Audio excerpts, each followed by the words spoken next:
Edukasyon ang isa sa mga programa ni Governor Aurelio Oy Umali at Vice Governor Doc Anthony Umali.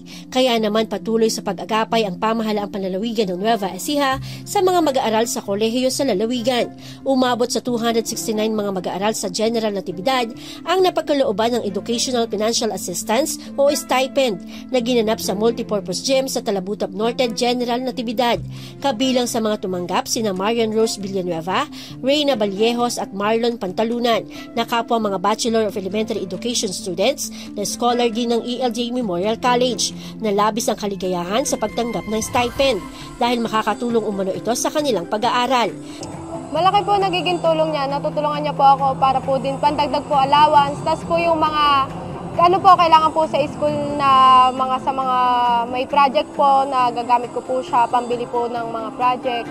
Tapos dagdag pambaon din ko. Yung stipend po na binibigay sa atin ng minamahal na Governor Aurelio Matias Umali, nakakatulong po in various aspects. Kahit po ng pambaon, pampamasahe, pambili po ng mga resources na kailangan po sa school. Sinabi din ng mga ito na nais silang makapagtapos ng pag-aaral upang makatulong sa kanilang pamilya at matustusan din ang kanilang personal na gastusin. Nagpaabot naman ng mensahe ng pasasalamat ang mga estudyante kay Governor Oy Umali. Malaking tulong po ang nagagawa po ni Gov. Umali po para po sa amin, para po makapagtapos po kami ng aming pag-aaral. Thank you po, Gov. Umali. Malaking tulong po yung scholar po sa amin po lahat na nag-aaral po. Gov po, hello.